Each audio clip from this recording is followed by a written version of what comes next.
Hi, I'm Laura, and this is my story. So I've always been a highly sensitive person. Loud noises, bright lights, negative energy, and chaos have always really bothered me. People fighting and yelling have always made me sick to my stomach. I've always been an empath, so when I see people hurting and suffering, I feel pain and sorrow too. When I was a kid, I remember my parents fighting, and it really scared me. They divorced whenever I was in elementary school, and it really broke my heart, especially when my mom moved me and my brother to a small town 2 hours away from my dad. I started to have severe social anxiety in the 6th grade, which lasted all the way through high school. So whenever I had my first few beers at the age of 16, I felt like my issues with anxiety were solved. I felt like a different person whenever I drank alcohol. I felt like I was more fun and less afraid of what people thought about me. So I continued a pattern of binge drinking and partying all the way through college. It wasn't until I got pregnant with my son my senior year in college that I quit drinking. I had gotten married and had 2 small children, and they were my world. I never knew you could love someone so much as I loved my kids. I divorced their dad whenever I was 25, and he moved off to California. I was left to raise 2 kids on my own. I started a high-paying career in the oil and gas industry where I made a ton of money and traveled all over the country. By the time I was in my early 30s, I was back to binge drinking on the weekends to escape all my so-called problems, stress, and unhappiness.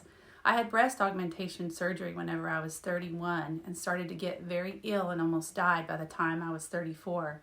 My stress level combined with the contaminated breast implants caused my immune system to go haywire, and I developed polycystic endocrine failure. I was so ill I couldn't even get out of bed. I wrote goodbye letters to my children because I truly believed that I was going to die. Then, in 2010, I finally figured out that most of my illness was associated with the breast implant, so I had them removed and started a natural healing protocol to improve my health. This near-death experience caused me to become a real seeker. I started studying all kinds of energetic healing modalities, including Kundalini Yoga, Hatha Yoga, Reiki, meditation, aromatherapy, and nutrition, and lots of others. In college, I had heard a professor say that everything in the universe is just energy, and that made so much sense to me. I've always felt like I'm energetically connected to everything and everyone, and that we all come from the same source. So whenever I started practicing yoga and meditating is when I discovered a true sense of peace. I wanted to share this peace with the world and had a vision to open a wellness center. I started a small business, but because the alcoholism had become so persistent in my late 30s and early 40s, I simply felt like a fake. Here I was trying to teach people how to be at peace and be happy, yet I couldn't stop going to the liquor store. Inside, I felt so disgusted and ashamed. It broke my heart when I closed my wellness business, and so I continued to drink even more. Then at the age of 42, I got my first DUI, but that still didn't stop me. I started having grand mal seizures because of brain inflammation and stress. That didn't stop me either. But in August of 2020, my mom died suddenly from complications of alcoholism. Because of COVID restrictions, the hospital wouldn't let me go into ICU to say goodbye.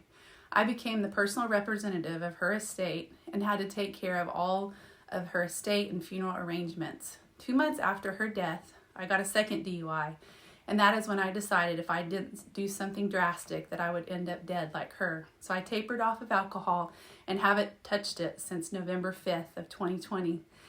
In January 2021, just 4 months after my mother died, I got a call that my 46-year-old brother, who was an Army veteran with PTSD and alcohol use disorder, had committed suicide. Dave was my only sibling. He also was a highly sensitive person and used alcohol to numb his feelings. This further solidified my decision to live alcohol and substance free for the rest of my life. Alcoholism runs in my family, and it is my life's purpose to break this generational curse. In honor of Dave and so many others that are struggling with trauma and substance use disorders, I started this nonprofit organization, Balanced Healing for Heroes.